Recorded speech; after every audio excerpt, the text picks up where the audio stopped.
नमस्कार मित्रांनो, शुभविवाह मालिकेच्या आजच्या भागामध्ये भूमी मानसीला भेटते आणि तिला सांगते की आज ऑफिसमध्ये मी आकाशला भेटायला आले होते, तेव्हा जरा रागिनी आत्याबरोबर थोडीफार माझे बोलणे झाले आणि मी त्यांना सरळ सांगितलं. त्याही जराशा घाबरल्याच होत्या. त्यांना सांगितलं मी की हे जे सगळं काही घडतंय ना, यामागे तुमचाच हात आहे, हे मी सिद्ध करून दाखवेन. खरं तर क्षितिजाचं अपहरण आणि त्यानंतर आमचा झालेला त्यानंतरचा अपघात, हे सगळ्याला कारणीभूत रागिनी आत्याच आहे, हे मला अगदी व्यवस्थितपणे समजलेलं आहे. तेव्हा मग ती म्हणते की मग त्यावर त्या काय म्हणाल्या? ती म्हणाली, त्या काय म्हणणार, नाटकच करत होत्या, परंतु मला असं खरंच मनापासून वाटतंय की हे सगळं त्यांनीच केलेलं असावं. कारण हे असं गाडीचे ब्रेक फेल करून अपघात करणं ही त्यांची स्टाईल आहे.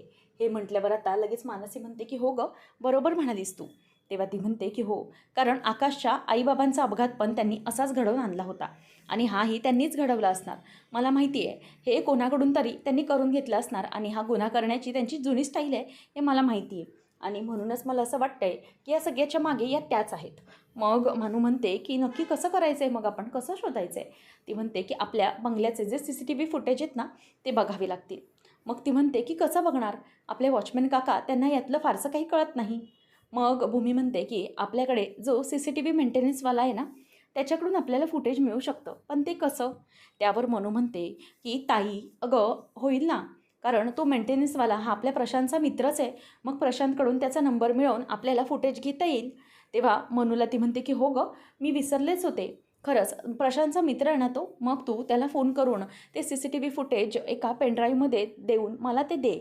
म्हणजे कसं आहे ना, ते CCTV फुटेज पाहिलं की त्यामधून नक्कीच आपल्याला काहीतरी अंदाज घेता येईल आणि माझी खात्री आहे की यामधून नक्कीच आपल्या हाती काहीतरी लागेल आणि यातूनच मला आकाशला निर्दोष सिद्ध करता येईल की आकाशने तो अपघात घडवूनच आणला नव्हता.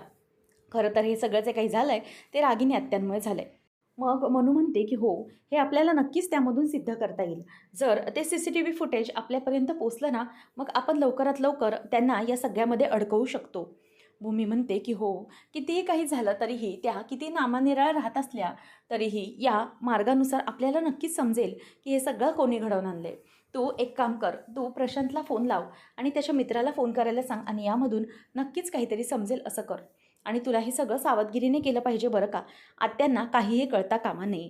तेव्हा ती म्हणते की हो, नाही नको काळजी करूस तू, होईल सगळं व्यवस्थित.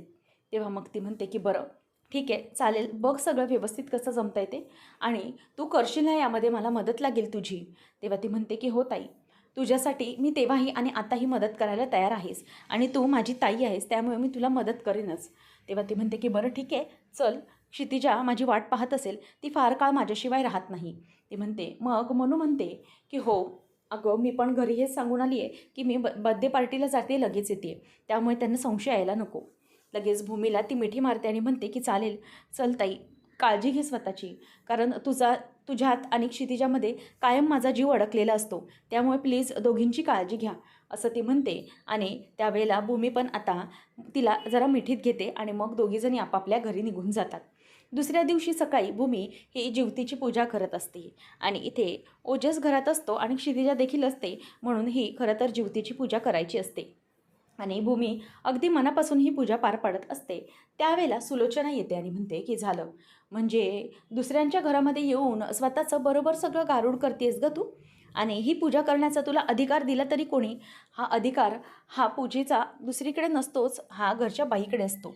ती म्हणते की ही जी काही मी पूजा करते ती ओजससाठी करते, त्यामुळे प्लीज मला जरा करू द्या. तेव्हा ती म्हणते की ओजससाठी पूजा करणारी तू कोण गं? अगं, ओजससाठी पूजा माझी पल्लवी करायची. आता तू तू कशाला हे सगळं करतेस? म्हणजे मुद्दामच तिच्यावरचा सगळा हक्क दाखवतेस का तू इथे? नाही, ते काही नाही, मी माझ्या पल्लूचा कोणताही अधिकार तुला मिळू देणार नाही. त्यावेळेला संकर्षण म्हणतो की एक मिनिट, बस करा, काय चाललंय काय तुमचं? ती म्हणाली आहे ना की ती ओजससाठी पूजा करते, मग उगीचच त्याच्यासाठी विघ्न आणण्याचं काम करू नका, मध्ये काही बोलू नका. त्यावेळेला मग आता ओजसचे आजोबा म्हणतात की हो, अगं तू शांत हो ना, आपल्या नातवासाठीच करते ना ती सगळं, मग त्याच्यामध्ये विघ्न आणण्याचं काम करू नकोस, असं ते बोलून दाखवतात. तेव्हा भूमी ही गप्प असते आणि तिला दोघंजणही बोलून दाखवतात म्हणून तिचंही तोंड आता बंद झालेलं असतं. ती म्हणते की आता मला काय बोलायचं आहे, जाऊ दे, तुम्ही सगळ्यांनी ठरवूनच टाकलं आहे तर मी आता काय बोलणार, असं म्हणून टोमणा देऊन ती तिथून निघून जाते. आणि भूमी, तू कर गं पूजा, असं आजोबा म्हणतात. आणि भूमी देखील ती पूजा अगदी मनापासून सगळी पार पाडत असते. जीवती पूजनासाठी जसं जसं आजी सांगायची तशीच पूजा भूमीने अगदी व्यवस्थितपणे पार पाडलेली असते. आणि संकर्षण हे बघत असतो की भूमी हे सगळं अगदी मनापासून करत आहे आणि ते पाहत असताना त्यालाही आनंदच होत असतो. भूमी आता अगदी आनंदाने ते सगळं करत असते. आणि इकडे महाजनांच्या घरी देखील जीवती पूजन सुरू असतं आणि हे सगळं पूजन रागिनी करत असते आणि सगळेजण बसलेले असतात. आणि भूमीची कमी आकाशला पूर्णपणे जाणवत असते. आता अथर्व आणि मानसी हे दोघंही त्याच विचारांमध्ये असतात. मानसी लक्षात घेत असते की नक्की काय करायचं आहे. आणि इथे भूमी ज्या प्रकारे तिकडे तिचं पूजन सुरू असतं त्याच प्रकारे इकडे रागिनीचं देखील सेम पूजन सुरू असतं. कारण हे जीवतीचं जे पूजन असतं ते काही झालं तरीही लहान मुलांसाठी अगदी व्यवस्थितपणे करायचं असतं. त्यामुळे आता रागिनी ही कणकेचे दिवे करते आणि ते जीवती पूजनापुढे ठेवत असते. आणि भूमीने इथे छोट्या पुऱ्या केलेल्या असतात जीवती पूजनाचा आशीर्वाद आणि नैवेद्य म्हणून. ती हात जोडून म्हणते की हे जीवती आई, हे पूजन खरं तर मी महाजनांच्या घरात करणं अपेक्षित होतं. कारण माझ्या क्षितिजाचं पहिलं जीवती पूजन आहे आणि तिच्या घरी व्हायला हवं होतं. ते मी खरंच खूप मिस करते आहे, असं भूमी मनात म्हणते. तर इकडे आकाशचंही तेच असतं. आकाश मनात म्हणतो की खरं तर भूमी, यावर्षी तू या घरी असायला हवी होतीस आणि आपल्या क्षितिजाचं पहिलं पूजन आहे हे, त्यामुळे अगदी व्यवस्थितपणे पार पडलं पाहिजे होतं आणि या पूजेचाही अधिकार तुझ्याकडेच होता, असं तो मनातूनच म्हणत असतो. त्यावेळेला रागिनी आता पूजा झाल्यानंतर अगदी मोठ्याने दिखावा करत म्हणते की माझ्या मुलांना सगदैव व्यवस्थित आयुष्य मिळू दे. चला, मी तुम्हाला ओवाळून घेते. आकाश, घे बाळा, टोपी घाल. तेव्हा तो म्हणतो की आत्या, अगं अथर्वला ओवाळ. तेव्हा ती म्हणते की नाही, पहिला मान ज्येष्ठाचा, म्हणून आता ती आकाशला ओवाळायला घेते. आणि हे सगळं खरं तर पौर्णिमाला खुपसत असतं म्हणून ती रागाने तिच्याकडे बघत असते. नंतर मग ती अथर्वला ओवाळायला लागते आणि अथर्वला ओवाळल्यानंतर ती म्हणते की चला, माझ्या दोन्ही मुलांना आता ओवाळून झालेलं आहे, माझ्या सुनेला ओवाळते, असं म्हणून ती आता मानसीला ओवाळते आणि पौर्णिमाला बोलवते. परंतु पौर्णिमा म्हणते की नको, मी कशाला. ती म्हणते की अगं, तुम्ही सुना असल्यात तरी लेकी आहात ना माझ्या, थांबा ओवाळते, असं म्हणून ती पौर्णिमाला तिच्या जागेवरच जाऊन ओवाळते. आणि देवाला हात जोडून म्हणते, माझ्या दोन्ही सुना आणि माझ्या मुलांची काळजी घे.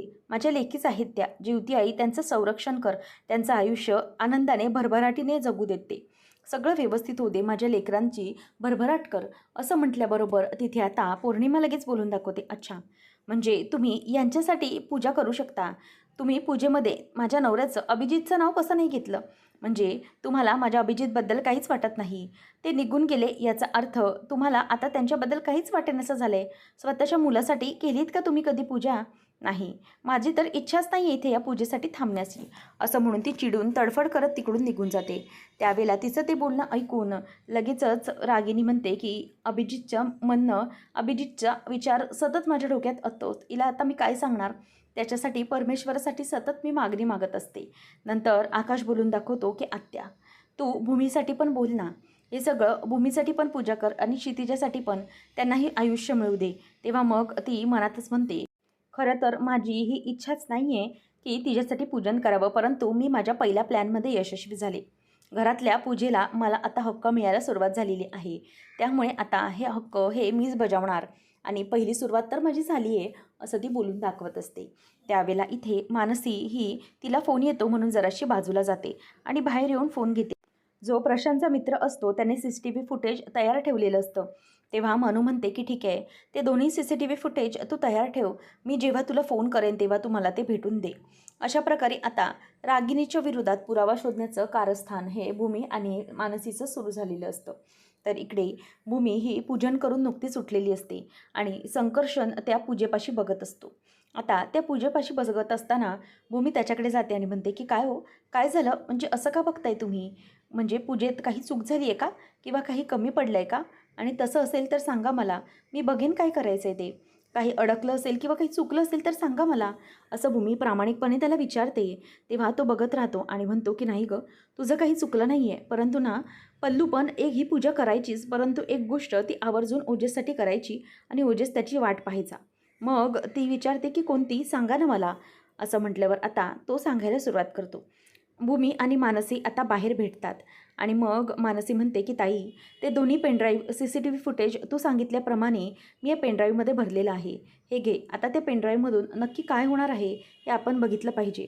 तेव्हा भूमी म्हणते की बरं झालं, आता त्या CCTV फुटेजच्या आधारे आपल्याला चेक करता येईल की नक्की हे सगळं जे काही प्रकरण घडवलं आहे ते कोणी घडवलं आहे. मग त्यानंतर मनू म्हणते की हो, नक्कीच त्यावरून नक्कीच आपल्याला काहीतरी आधार मिळू शकतो. मग भूमीला आता मानसी म्हणते की ताई, हे घे पेनड्राईव्ह आणि तुला माहिती आहे आज काय झाले ते. आज घरात जिवतीचं पूजन झालेलं आहे आणि तुझ्या जिवतीच्या पूजनाचा अधिकार हा रागिनी आत्याने घेतला आहे नेहमीप्रमाणे. ते म्हणते की हो, घेऊ दे, किती त्यांना अधिकार घ्यायचेत ना ते घेऊ दे, परंतु त्यांचा खरा चेहरा मी समोर आणल्याशिवाय राहणार नाही. त्यावेळेला मनू म्हणते की ताई, या पूजेच्या वेळेला आकाश भाऊजी तुला आणि क्षितिजाला खूप मिस करत होते आणि त्यामुळे मग खरंच त्यांना खूप आठवण येत होती. तेव्हा मग भूमी मनातच म्हणते की मी पण त्या घराला मिस करत होते, परंतु काय सांगणार आहे. त्यानंतर आता भूमी ही क्षितिजाला तिथे वाट बघण्यासाठी जात असते आणि म्हणते की ताई, चल मी निघते, तूही आता जा आणि हे फुटेज चेक कर आणि मला कॉल कर. असं म्हणून आता भूमी ही घरी निघून येते आणि म्हणते की जरा प्लीज मला तुमचा लॅपटॉप देताय का. तेव्हा तो म्हणतो की कशासाठी. भूमी म्हणते की तो लॅपटॉप मला बघायचा आहे, कारण याच्यामध्ये पुरावा आहे की समजा आकाश निर्दोष असल्याचं सत्य असू शकते यामध्ये. तेव्हा तो म्हणतो की याच्याशी काही घेणं देणं नाही आहे तुझं, कारण सर्वार्थाने तू या घराशी जोडली गेलेली आहेस. तेव्हा ती म्हणते की खरं तर यातून मिळाला तर पुरावाच मिळेल, म्हणून ती त्याच्याकडून लॅपटॉप मागते आणि तो तिला देतो. त्यानंतर तो लॅपटॉप पाहिल्यानंतर त्यामधलं CCTV फुटेज हे करप्ट झालेलं असतं. ती म्हणते की हे CCTV फुटेज करप्ट कसं काय झालं, म्हणून ती मनूला लगेच फोन लावते आणि म्हणते की मनू, मी CCTV फुटेज पाहिलं, परंतु ते फुटेज करप्ट झालं आहे, कसं काय, काय प्रॉब्लेम झाला असेल. तेव्हा ती म्हणते की ताई, मला खरंच कळत नाही आहे ते फुटेज करप्ट कसं काय होऊ शकतं. त्यावेळेला आपले कॅमेरा वगैरे सगळे काही व्यवस्थित चालू होते, मग हा सगळा कसा काय प्रॉब्लेम झाला, असं मनू म्हणत असते. संकर्षण ते सगळं ऐकत असतो की यांचं नेमकं काय चाललं आहे. तर इथे भूमी खूप टेन्शनमध्ये आलेली असते. मानसी ही विचार करते आणि तिथे पौर्णिमा आणि रागिनी दोघीजणी खूप आनंदात असतात. रागिनी म्हणत असते की त्या भूमीला काय वाटतं की ते CCTV फुटेज तिच्या हाती सहजतेने लागून देईल. अजिबात नाही, मी हुशार आहे, तिच्यापेक्षा 2 पावलं जास्त पुढे. तर तिला सगळं फ्लॅशबॅक आठवतं की जेव्हा ती बाहेर चालत आलेली होती तेव्हा CCTV मेंटेनन्सवाला तिथे सगळं चेक करत होता. मग ती म्हणते की हा अचानक असं काय आला, म्हणजे मागच्या आठवड्यात याची व्हिजिट होती, म्हणजे पुढच्या आठवड्यात, तर आता हे सगळं कसं काय. तेव्हा ती विचार करतच आता वॉचमनजवळ जाते आणि त्याच्यावर लक्ष ठेव असं सांगते. मी जरा आलेच, याला कुठेही पाठवू नको. त्यावेळेला ती CCTV रूममध्ये जाऊन तिने सगळं फुटेज हे करप्ट केलेलं असतं आणि त्यामुळे रागिनीच इथे आता पुन्हा जिंकलेली असते आणि भूमी ही त्याच्याकडे बघत राहते. तो म्हणतो की हे सगळं करण्याची काय गरज आहे तुला. ती म्हणते की यामध्ये फुटेज आहे आमच्या घराच्या इथलं, आमच्या गाडीचे ब्रेक कोणीतरी फेल केलेत असे माझा अंदाज आहे आणि आम्ही जात होतो तेव्हा आकाशची त्यामध्ये काहीच चूक नव्हती. तेव्हा लगेच संकर्षण म्हणतो की हे बघ, आता याच्याशी काहीच घेणं देणं नाही आहे, त्यामुळे तू ते सगळं बघायला जाऊ नकोस. त्यानंतर मग आता भूमी विचार करते की मनूने मला आणखी एक CCTV फुटेज दिलं होतं, जे बंगल्याच्या बाहेर राहतात त्यांच्या दरवाजाच्या इथून ते CCTV फुटेज, म्हणजेच त्यांचाही कॅमेरा तिथेच असतो. मग भूमी ते बघत असते आणि ते बघताना तिच्या लक्षात येतं की एक माणूस आहे, तो वरती उंचावरून आतमध्ये कंपाऊंडमध्ये जाण्याचा प्रयत्न करतोय. भूमी विचार करते की हा माणूस कोण असेल, म्हणजे नेमकं याचं काय काम असेल. हाच काहीतरी करत आहे, याचा अर्थ यानेच काहीतरी केलं आहे गाडीबरोबर आमच्या, याचा शोध घेतला पाहिजे. मला वाटतंय की जर याचा शोध घेतला तर सगळ्या गोष्टी या सहजतेने पार पडतील आणि म्हणजे सगळ्या गोष्टी उघड होतील. त्यामुळे भूमी विचार करते की नाही, आता हा माणूस, त्याचा शोध मला घेतलाच पाहिजे, असा विचार तिच्या डोक्यामध्ये आता सुरू असतो. तर इथे आकाश हा संध्याकाळ झाल्यामुळे जिवतीसमोर म्हणजे देवासमोर दिवा लावतो आणि देवाला नैवेद्यामध्ये खीर दाखवतो आणि ती खीर दाखवलेली असताना तो आता हात जोडून म्हणतो की मला माहिती आहे की भूमी आता या घरामध्ये नाही आहे, त्यामुळे कितीही काही झालं तरीही भूमी जसं करायची तसं इथे करायला जमलं नाही. नैवेद्याला जसं भूमी पुऱ्या करायची तशाही करायला जमल्या नाहीत, परंतु मला जसं जमतं तसं मी ही खीर देवी तुला दाखवत आहे, कारण भूमी या घरात नसली तरीही ती जे जे करायची ते मला सगळं काही पार पाडायचं आहे. म्हणून देवी, माझी आता तुझ्याकडे एकच विनंती आहे की माझी भूमी आणि माझी क्षितिजा लवकरात लवकर या घरात येऊ दे, त्यासाठीच मी तुझ्याकडे ही पूजा अर्पण केलेली आहे आणि ही खीर माझी गोड मानून घे, असं ती बोलत असते. त्याच वेळेला तिथे मनू येते. मनू आल्याबरोबर ती म्हणते की भाऊजी, ही खीर तुम्ही बनवलेली आहे? तेव्हा तो म्हणतो की हो, ही खीर मी बनवली. तुला माहिती आहे ना, भूमी प्रत्येक वेळेला सणाला काहीतरी गोडधोड करते आणि आत्ताही तिने केलंच असतं. जरी भूमी इथे नाही आहे तरी ती जशा करायची तसं सगळ्या गोष्टी आपल्याला पार पाडायच्या आहेत, असं मानसीला तो बोलून दाखवतो. त्यावेळेला असं बोलल्यानंतर रागिनी पण म्हणते की अगदी बरोबर बोललास आकाश तू. परंतु भूमीला कसं कळत नाही रे, अशी का वागते ती वेड्यासारखी? अरे आज ज्योतिपूजन होतं. खरं तर भूमीने आज इथे यायला हवं होतं. आज खरं तर क्षितिजाची पहिली ज्योतिपूजन. तिचा जन्म झाल्यानंतर घरात पहिल्यांदा हे सगळं झालं. मग तिने खरं तर तिला घेऊन यायला नको हवं होतं का? आकाश, काही झालं तरीही बस बाबा, हे सगळं बघ, आता क्षितिजाच्या कस्टडीचं तुला बघितलंच पाहिजे, असं पुन्हा ती त्याला भरवायला सुरुवात करत असते. त्यावेळेला आता आकाश म्हणतो की नको काळजी करूस आत्या, क्षितिजाची कस्टडी ही आपल्याकडेच येणार आहे. काही झालं तरी क्षितिजा ही आपल्याकडे परत येणार, असं आता आकाश हा बोलून दाखवत असतो. आणि त्यामुळे इथे तिला टेन्शन आलेलं असतं मनूला, की भाऊजी हे सगळं काय बोलतात, तिचं ऐकून, रागिनीचं ऐकून तो सगळ्या कोणत्या थराला जातोय याचं टेन्शन आता त्यांना आलेलं असतं. म्हणूनच ती तिथेच विचार करत आता उभी असते. आकाश म्हणतो की नको काळजी करूस, सगळं काही व्यवस्थित होईल आत्या. आणि तो देवापुढे हात जोडून म्हणतो की काही झालं तरीही आता क्षितिजाची कस्टडी ही आपल्यापाशीच परत येणार आहे. भूमी ही कधीही आता आपल्याला तिच्यापासून लांब करू शकणार नाही, असं अगदी आत्मविश्वासाने तो बोलून दाखवतो. त्यामुळे रागिनीला खरं तर टेन्शन येत असतं की हे सगळं अचानक तो असं का बोलून दाखवते. परंतु मानसी विचार करते की नाही भाऊजी, प्लीज तुम्ही असा चुकीचा विचार करू नका. क्षितिजाची कस्टडी ही तुम्ही घेण्याचा विचार करू नका. काही झालं तरीही रागिनी आत्याचाच या सगळ्याच्या मागे प्लॅन आहे हे तिच्या लक्षात आलेलं असतं. पण आता काय करायचं ही काळजी तिला असते. पुढच्या भागामध्ये आपल्याला पाहायला मिळणार आहे की इथे आता भूमी ही जीवतीपूजन करून क्षितिजाला आणि ओजसला संध्याकाळची ओवाळते. आणि मग त्या पूजेची सगळीची काही शेवटची म्हणजेच जे संध्याकाळची पूजा करायची असते ते सगळ्या पूजा पार पाडत असते. तेवढ्यातच आकाश तिकडे येतो आणि आकाश म्हणतो की भूमी, मी माझ्या क्षितिजाला परत घेऊन जायला आलेलो आहे. आता क्षितिजाला परत घेऊन जायला आला आहे, त्यामुळे भूमीला जास्तच टेन्शन आलेलं असतं आणि ती त्याच्याकडे आता बघतच राहिलेली असते. त्याच वेळेला तिथे संकर्षण पण येतो आणि म्हणतो की भूमी, मी तुला क्लेम केलं होतं परंतु त्याच्यावर काहीच उत्तर दिलं नाही आहेस तू. क्षितिजाची कस्टडी मला हवी आहे आणि मी तिला घेऊन जायला आलो आहे, असं बोलत असताना इथे आता भूमी म्हणते की हे घे आकाश, घे. कारण तिच्या क्लेमवरून किंवा तिच्या कस्टडीवरून तिच्या आईबाबांमध्ये भांडण झालेलं तिला अजिबात आवडणार नाही. म्हणून क्षितिजाची कस्टडी तू घे. आणि आपण याआधी भांडलो ते तिच्या दोघांनी मिळून कस्टडीसाठी, परंतु आता दोघांनी विरुद्ध दिशेने जाऊन भांडण्याची काहीच गरज नाही आहे. घे तू क्षितिजाला, असं म्हणून आता आकाश हा क्षितिजाला घेऊन चाललेलाच असतो. भूमीचा जीव मात्र तिळतिळ तुटत असतो की माझ्या मुलीला हा घेऊन चालला आहे.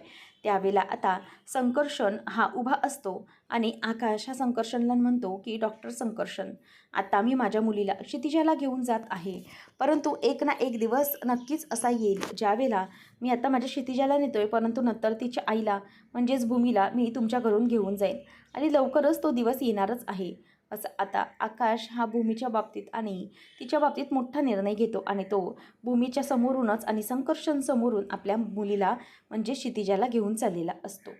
आता नेमकं पुढे काय घडणार आहे, भूमी या सगळ्याला कसं तोंड देणार आहे आणि क्षितिजाला आकाश सांभाळू शकेल का, पाहणं रंजकतेचं ठरेल. असेच अपडेट्स जाणून घेण्यासाठी आजच आपल्या चॅनलला सबस्क्राईब नक्कीच करा. धन्यवाद.